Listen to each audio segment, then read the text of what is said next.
Afternoon, everybody. I'd like to thank you personally for this large attendance. I'm very new here. I've been here. This is probably my fifth day, in fact. So this is the title of my talk. So let's start with the obvious question: what is a knockout tournament? So knockout tournament is exactly what you think it is. Think of any tennis tournament, or the elimination rounds of football World Cup, or elimination round of the cricket World Cup, for any such thing. So you have a bunch of people competing against each other. Games are being played, outcomes are being decided, somebody wins, somebody loses. In the most general case, there's a round robin sort of a thing, group stages where points are tallied, the best teams proceed to the elimination round, and then the others go home. But for the purpose of this talk, we'll just focus our attention on sort of situations where it's like win or go home.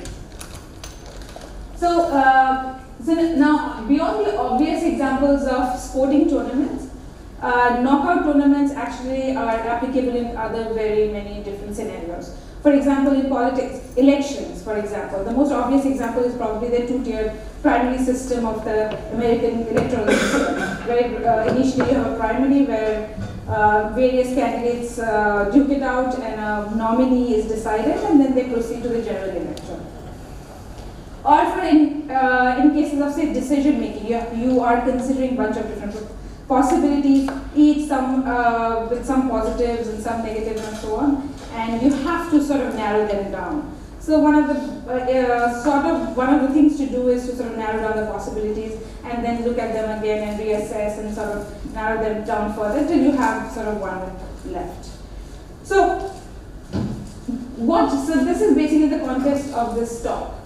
We are talking about knockout tournaments. Now, as I said, for the purpose of this talk, though, I'll focus primarily on the sort of this sports tournament, sports competition model, specifically the single elimination kind, where you have to win every game or else you sort of go home. The kind that you basically see in a tennis tournament.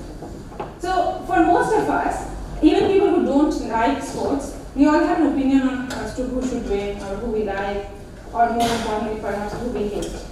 So, a natural question is can we decide? Do we know as to who will eventually win the cup? So that's basically what I mean by how can we ensure that a favorite player or team wins the tournament. Okay, so how to ensure? At the very basis of this question has sort of we are assuming that we have some information, some kind of a knowledge of what the outcomes of various matchups might be, right? So you know these people are playing against each other. If this team plays that team, then this is like the likely outcome and so on. So there's this predictive information you have beforehand. Now, if the team you're supporting is the kind, say, which wins under all circumstances against all teams, you know, like there are some. I'm a child of the 90s and the early 2000s.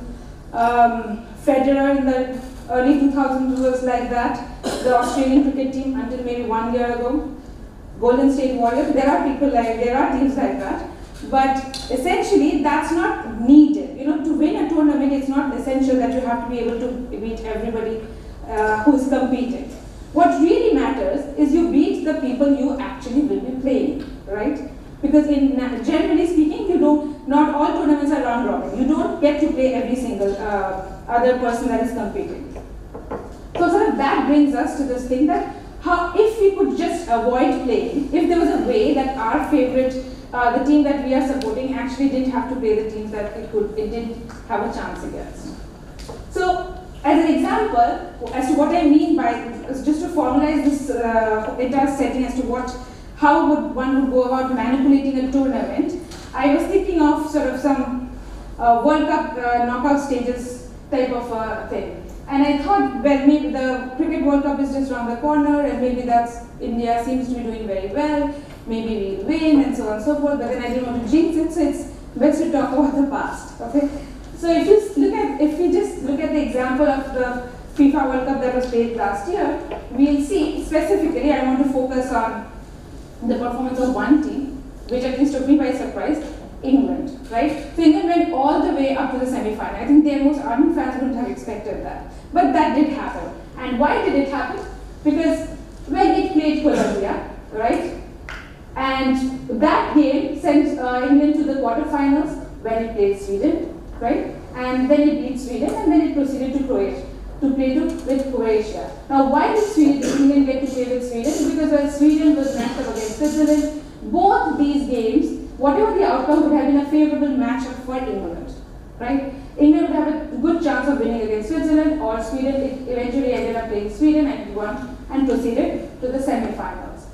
Now, similarly, what happened to Croatia? Croatia got all the way up to the semi-final by beating who all? They played Russia in the previous round. Now, how the hell did Russia get all the way to the quarterfinals? Because when in the previous round, what happened? Okay, in the previous round, Russia actually beat Spain. So that was a really sort of an upset. But the point of it is saying that Croatia didn't have to play Spain. That game would likely have been competitive. So both these teams managed to get to the semi-final by avoiding tougher matchups, right? So that's what kind of decides what the final outcome of a tournament will be, as to who will win. Okay, so what's at the heart of this is that whenever tournaments are executed, they have this notion of a seeding. So a seeding is sort of a chart, or think of it in terms of a bracket, which tells us what potential path of a team would be to the final, like who all possibly it might have to play during the various stages of the tournament to get to the final. That's the basic notion of seeding. Now, how we decide various tournaments decide that seeding is very sort of situational specific. It varies place to place, so I'm not going to assume anything specific in regards to a seeding. I'll just assume that there exists a seeding. The seeding decides who gets to play whom, at which stages of the game, and at which stages of the tournament, and so on. Okay? Okay. So now, let's think, I'll just define seeding as a one-to-one function. Okay? So we have a complete binary tree. The leaves of that tree are labeled as the vertices as the player. So I'm going to talk about vertices in graphs eventually. So I decided to label the players as sort of V1 to V8. So just bear with me. So imagine this to be a seeding. Okay, this is sort of some sequence in which the players have been ordered. The seeding for this specific tournament will be interpreted as follows. So in the first round, V1 gets to play V2. And V1 proceeds after playing that game, which means that V2 loses this matchup, followed by the next first round game, which is between V3 and V4. V4 proceeds. Next game is played between V5, V6, and so on. Okay. So basically, this seeding is to be interpreted. So if this were to be a real competition, this is how the matchups would happen. Now, in the next round, V1 would play V4, right? And one of them will win, it turns out to be V4, and the next second round, V5 will play V8, one of them will win, I don't know, V5, and then eventually the final will be played between V4 and V5, and so the winner would be, let's say, V4. Okay? So this is what I mean by a seeding. And this sort of a binary tree, sort of complete binary, is what I mean as this sort of a tree that decides the outcome of the tournament. Okay. So, the point of talking about the seeding is, in order to decide whether my team, my favorite team or player can win the said tournament, is to decide as to does there exist a seeding that would be favorable to the player of my choice, right? So that's the inherent idea behind this. Okay. So our problems formally would be, I am given a input graph, which is a directed graph. The vertices of the graph are the players competing on the tournament. The arc directions tell me who will win again. So between two pairs of players, let's say A and B, the arc A to B tells me that A is going to win this matchup. A game played between A to B, in whatever round that might be, will be decided in favor of A. Okay, so that's the way you interpret this directed graph. Now I have chosen to call it a win-lose graph. But the literature, even in the paper, we use the word tournament. I used a different word just so as to not confuse with the tournament that we are talking about, which is the competition. Okay, so just to make that clear. So we have this as the input, And the question is, does there exist a ceiling that ensures, so this is just the predictive information as to if any of these two people were to play the game, what the outcome will be. Now what we are asking is, only a subset of these games will be played in the actual tournament. What should be the ceiling that will ensure, or if at all does there exist a ceiling, so that my favorite player wins. Okay? So this problem was introduced by these three people in Hamas in 2009, and since then it has received quite a fair bit of attention, both from theoreticians as well as experimentalists and so on. Okay, so how hard is, so we are calling this problem tournament fixing. It's like we want to fix the tournament in favor of our player. So the fixing part is there a favorable ceiling that will benefit my favorite player? So my question to you is, are there any obvious ways of deciding yes or no?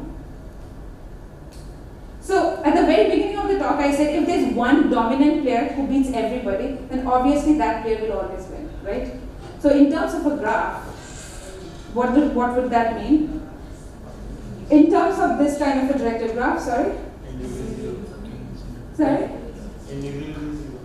When integrity will be 0, yes, it means you're never, yes. True. So what is that kind of a vertex called? Okay. You know what I mean. Yes.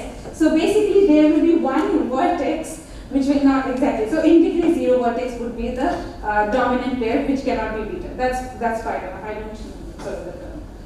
Okay. So if there's a player who beats all, that sync guy, the sort of degree 0 guy, that person is going to play, right?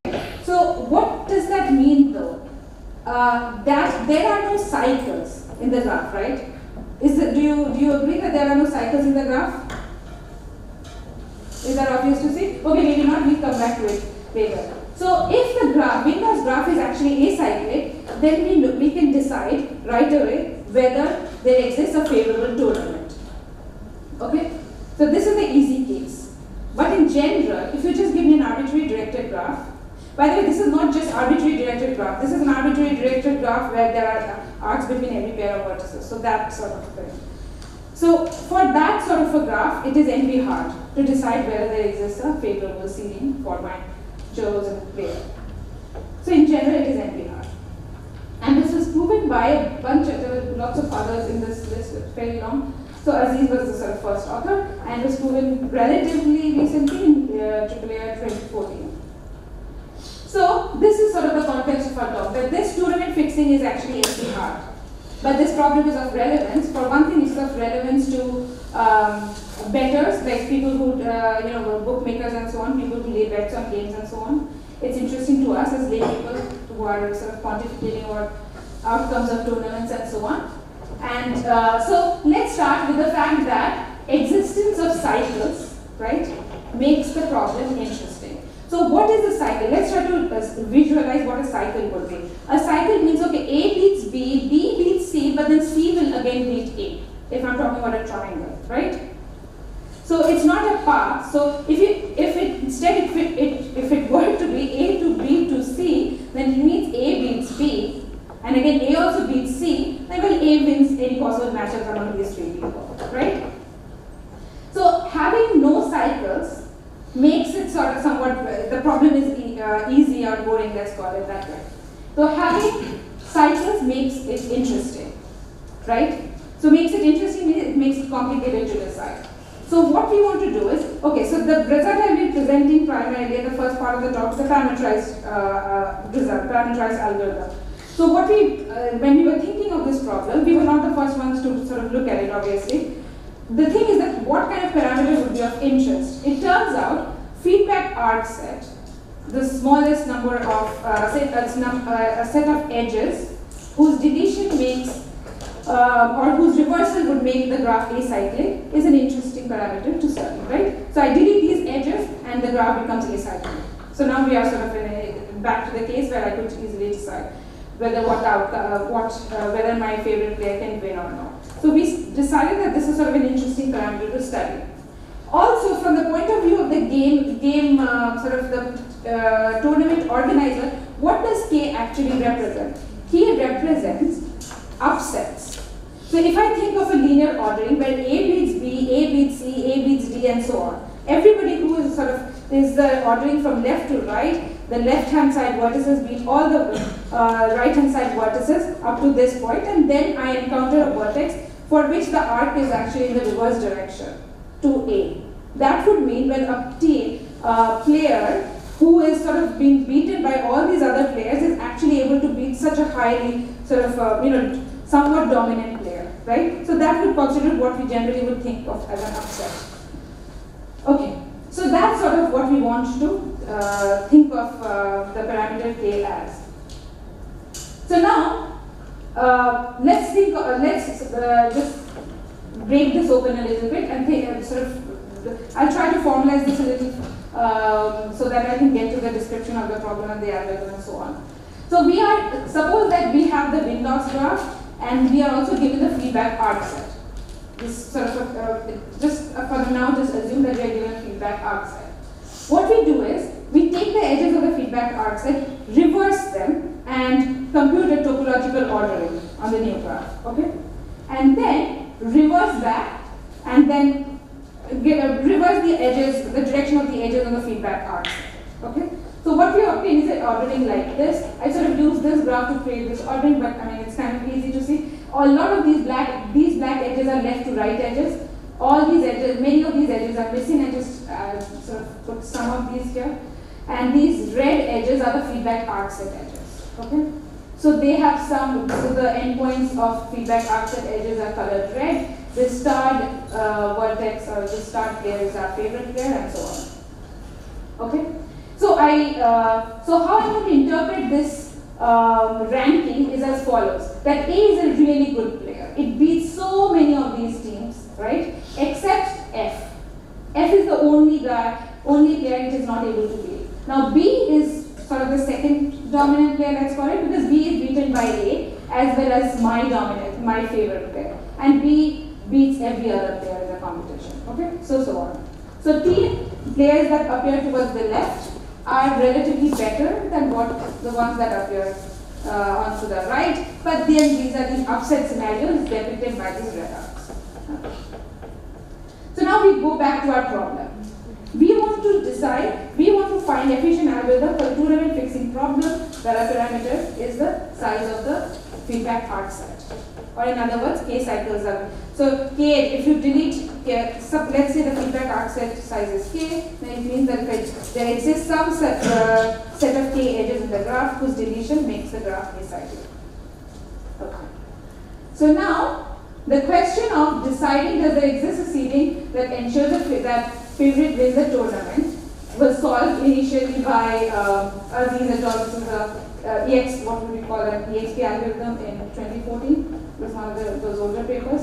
Recently, like 2 years ago, these two people, Ramanujan and Stefan Zeider, they provided the first FPT algorithm. So you can see here, the dependence on n is only polynomial, and the exponential dependence is completely limited to the parameter k. Okay, so that's what we call an FPT algorithm, and they use an ELP formulation. So we wanted to understand the problem a little more combinatorially. So that was our approach, and in the process we were able to improve that Ramanujan and Zeider's result. So we showed that there actually exists an algorithm where the exponential dependence is just 2 to the power k log k, theirs was k squared log k, and of course dependence on n is polynomial. So our algorithm is not is actually a greedy approach. Okay, so it's combinatorial. It proves a bunch of structural properties about this thing, and we try to exploit them to give an efficient algorithm. And probably the most interesting thing was talking about these structural properties, that there are so many things to that was the most enlightening part for me, at least. So now, so for the next several slides, we need to zone into the structural aspects of this result and what kind of tools are used to show these results. So the main tool characteristic property that we exploit event circles. Yes? So it is anything more about vertex relation distance from cyclic graphs, where the parameter is vertex relation distance from I don't know. I'm thinking around. Okay. So given this win-loss graph, so at the heart of all these results is this characterization that there exists a favorable tournament for for a chosen player favorite, let's say, if and only if there exists a rooted, directed, spanning tree in this win-loss graph. So there's a root, it's spanning, contains all the vertices, all the edges sort of point outwards from the root. It's a tree, meaning every vertex has a unique path from the root. Okay? So that's what I mean by an SBA. Essentially, that's what I essentially mean by an SBA.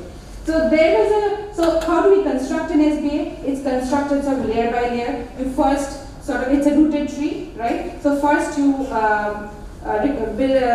what the leaf edges will be. Then you add the second level of edges, the vertices that should appear on the second level, followed by third level, and so on. So in this from this graph, there can be many different SBAs. This is one example. These are all the layers, all the vertices in this graph. And the first leaf edges that I picked out were these, from F to A, E to H, B to C, and this from favorite to G. So these are marked by this, I don't know if you can see at the back, actually this is somewhat an orangish color.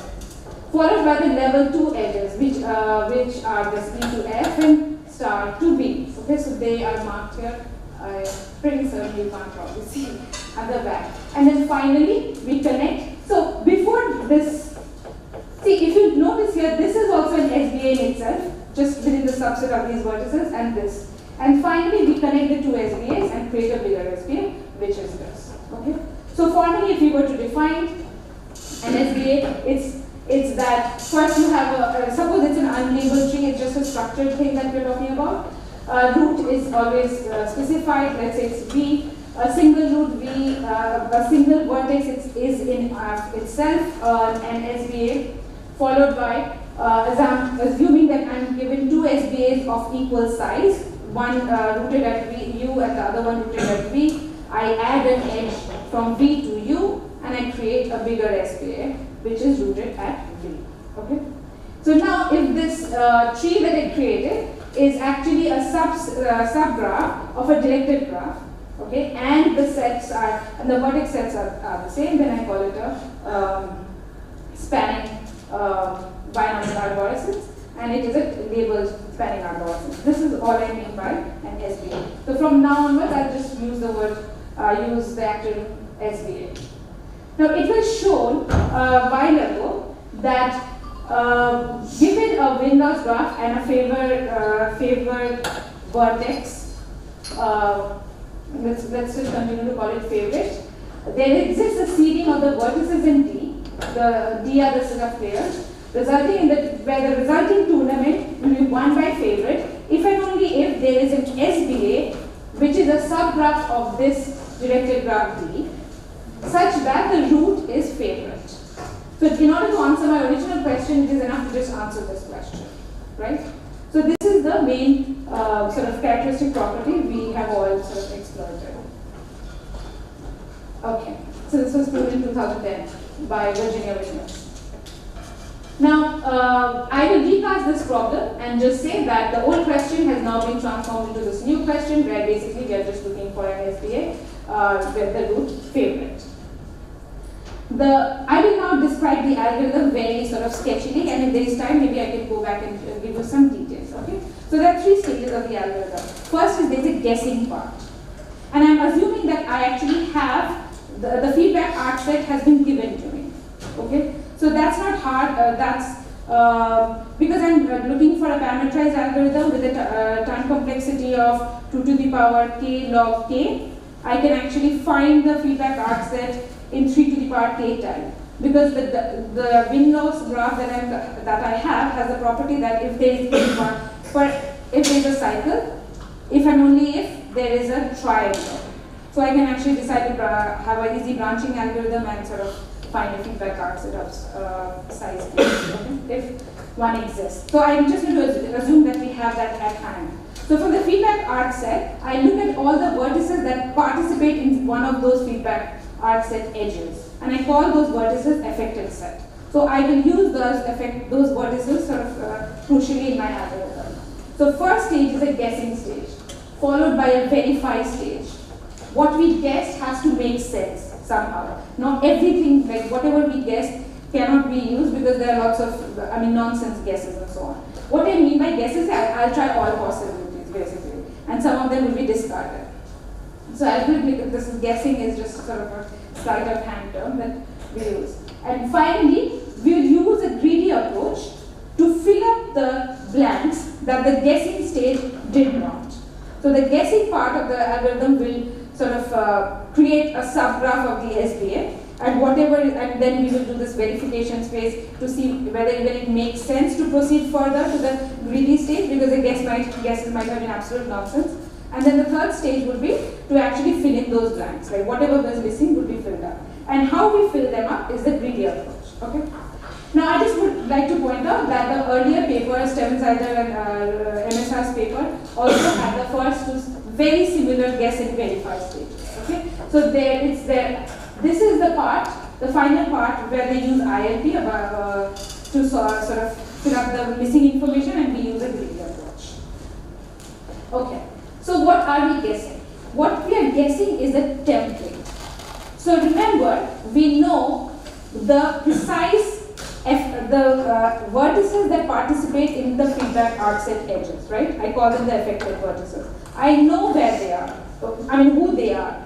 Now I guess the relationship between them, like who will be whose ancestor or descendant and so on and so forth. Plus, I also need the information of, so for every pair of such vertices, I will have a placeholder for the least common ancestor. So every pair, so stated differently, for every pair of vertices in the affected set, I keep a note which will represent the least common ancestor of those two vertices. Now I don't know the identity of that least common ancestor. That is yet to be decided, but I just hold it, like it's a placeholder. It's a blank unlabeled vertex. That's what my template is. Plus, the template, so the template tree is like a compressed tree. The SBA will basically unravel each of the edges in this template tree and add those remaining players that have not been guessed, whose positions are yet to be decided. So the template tree is a compressed tree. We will during the third stage of the algorithm, we will basically expand each of the edges of this the template tree and add vertices. And as well as some subtrees are also being compressed. So if I have a subtree, so the idea is that these affected vertices are roots of a subtree in the SBA, and the subtree that is sitting under this root does not have any affected vertices. I don't know their identities, they are yet to be decided and so on. So I just completely compress those subtrees. And all I have guessed is the length of these paths and the size of the subtrees. So all those value guesses are part of this guessing stage, okay? And so then, as you can see, so we guessed the structure, right? That's the template. I guessed position of the least common ancestors of the affected.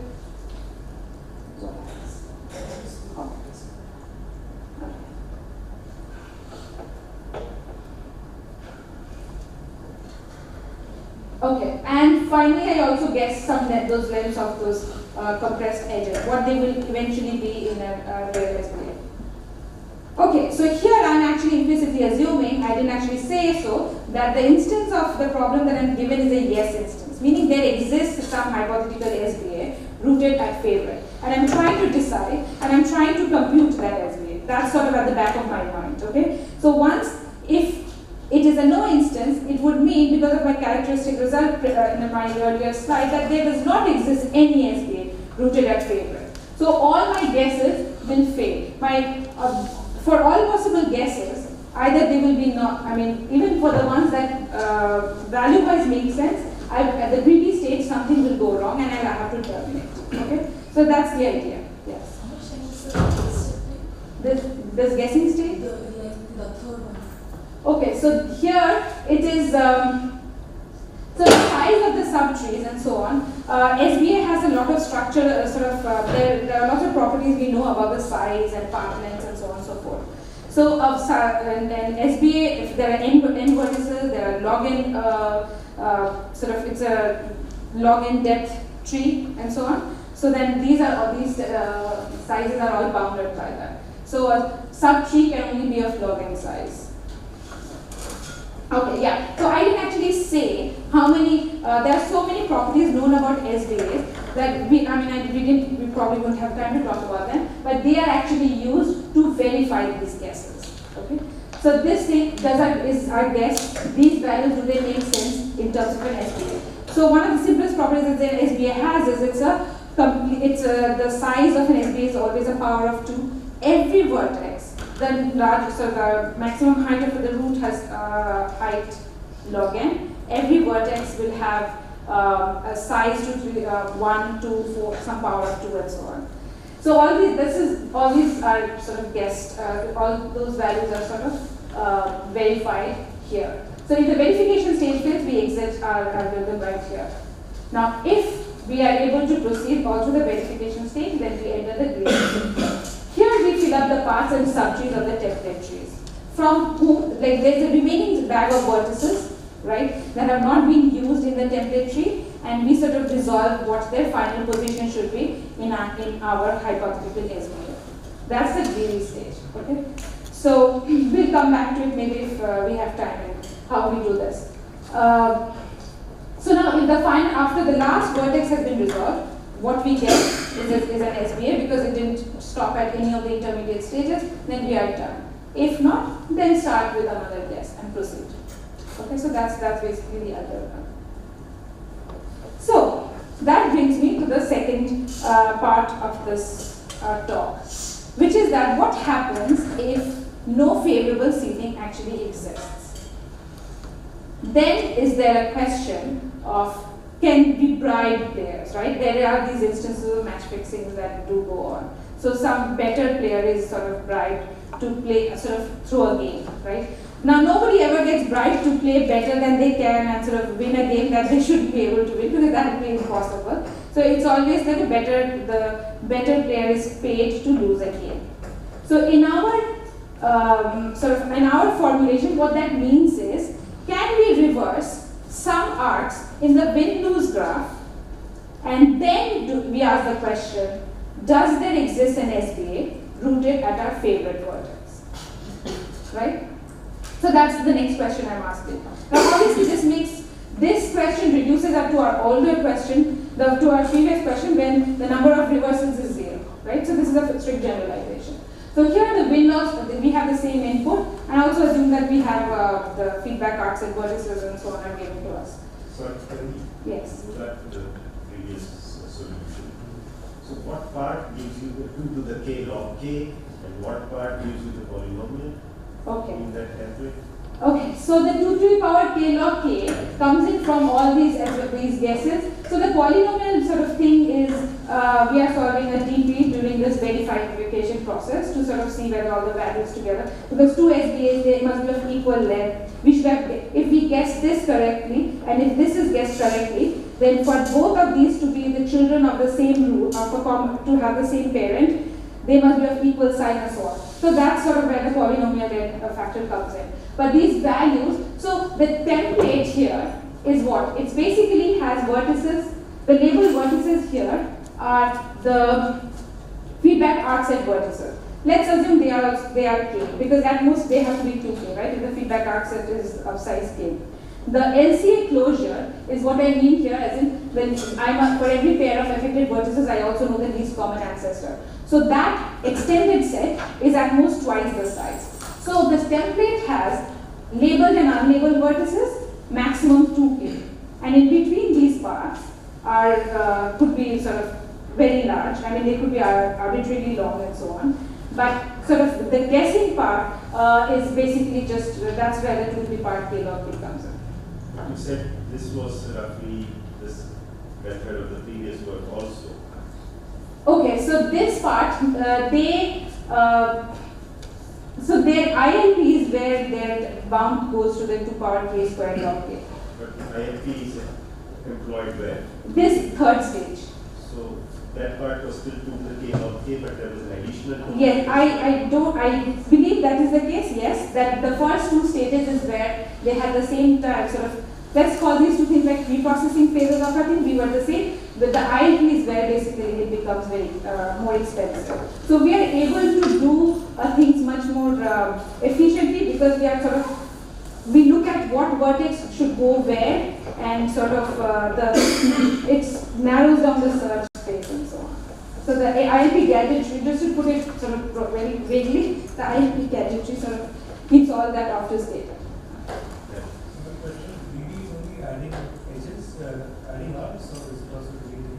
So it is only adding vertices to the edges are the template tree, and those edges are being expanded to be the paths in the hypothetical SBA. Also, I didn't say this, and I'm sorry, that we are also during the greedy phase also expanding the compressed subtrees. So we guessed here we also have the length of it. We had guessed some paths and made them into edges, and these compressed subtrees were just vertices. So they were also just 5 more minutes? Okay, alright.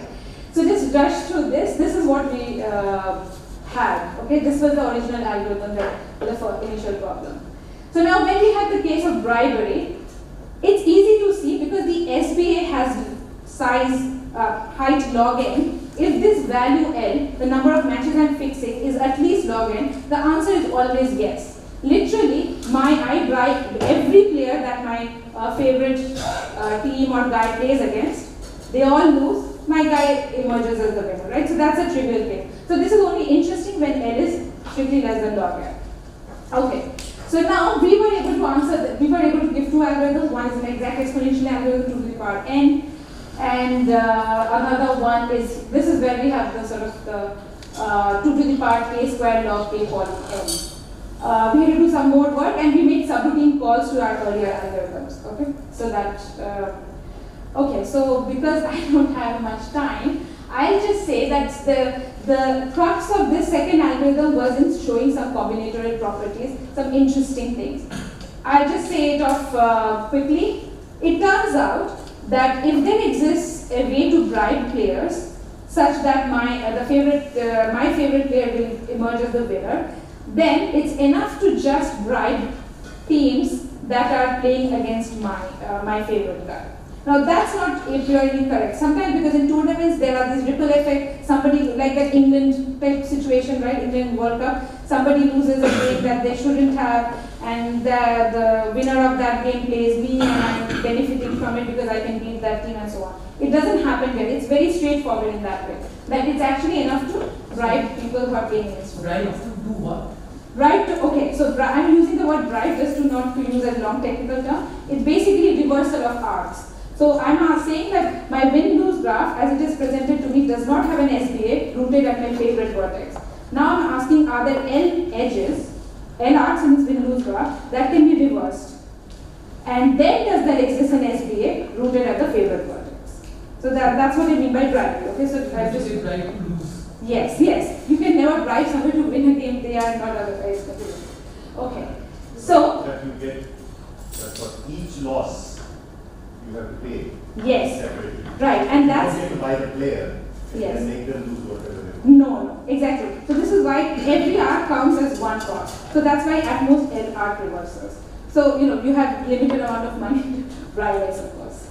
Okay. So now I'll just run through this. It is sufficient, as I said, it is sufficient to just fix matches featuring my chosen player. It is also sufficient to fix matches involving favorite, my player, when he plays against a very elite group of players. Okay, that's what this elite club would have been. There's a technical definition, but it's basically one of the top players, a subgroup of the top players. That's it. And then basically, once we know which matches to fix, we basically invoke, we reverse the edges, and then we invoke our original algorithm and ask the same question: does there exist an SBA rooted at favorite? So in conclusion, I'd like to say that this is sort of a very the tournament fixing problem or tournament organizing problem. This is just one aspect of it, manipulation. There are many other sorts of things to optimize when organizing a tournament and so on, right? Certain matchups, traveling distances, and so on and so forth. So you can look it up. So it's a large class of problems. There are lots of very interesting structural properties, which are very hard to visualize or envision when you think of it in terms of games being played and so on. But when you recast it in terms of graphs, it's sort of you're looking for certain graph theory properties. So that's sort of interesting to me. And there are lots of beyond this feedback the feedback arc set captures the notion of upsets in a tournament, potential upsets in the tournament. But there are so many other parameters that one could study. And so that's sort of the other thing. One obvious thing somebody said was, why can't we study sort of feedback vertex set? So yes, that's something to sort of think of, I guess, in relationship to this. So I think I'm going to stop here. Sorry. And you can see this.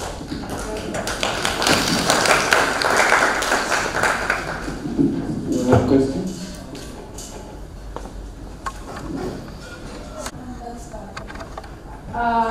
The third stage, you mean the greedy stage? No, the third stage is yes. Okay. What was this? Length of these parts and so on? Even the second part, but since you said that you're only guessing the position in the compressed version, and I assume by the compressed version, you're only looking at the tree on the affected vertices. Like Correct. And the least common. I think we need to do something like K part K. But Yes. the third part, since you said the sizes of the surface could be, say, long.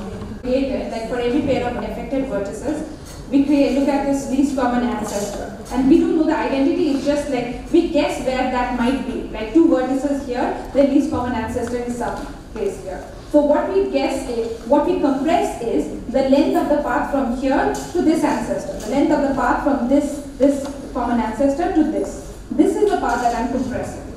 Now I also have some other structural properties about the least common ancestor, like this closure thing. That for every subtree, so in particular if I'm saying this, calling this as sizes of the subtree.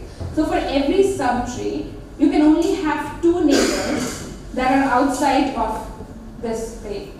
So on. So employing all this, the amount of guesses we have gets sort of reduces significantly.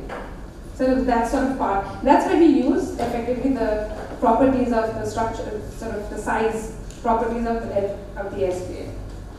I mean, all of those were sort of known beforehand, I think. Yeah. We just sort of exploited algorithmically. Any more questions? In starting, you were saying that negated graph is acyclic. If there is dominant market, there is no that graph should be acyclic. Sorry, no. So the dominant player notion is something that I sort of said in order to give an intuition as to what it means. So what happens is, if you have an acyclic graph, when you do a topological ordering, if you find the topological ordering of the Windows graph, there will be so there is the vertices are ordered in a sort of in a path sort of line, and all the edges go from left to right. So look at the leftmost vertex. That's the most dominant vertex. So unless that guy is your favorite guy, there's no seeding that will enable your favorite guy to win. So that's why I said it's easy to decide. If this is your favorite guy, the answer is yes. If it's not, then the answer is no. Answer to the question, does there exist a seeding which will ensure that my favorite guy wins the tournament? Does that make it clear? So that's the notion of dominant player. Yeah, somebody said king. These words exist in literature, like they mean something very specific in the context of these sort of things. So, right? Somebody said king. Somebody said king in this. Yeah, right? So there are several things. Yeah, king is the two-length bar. Yeah. So so I presume that some of you are at least aware of these problems. Okay, so let's start Sushmita again. Thank you. So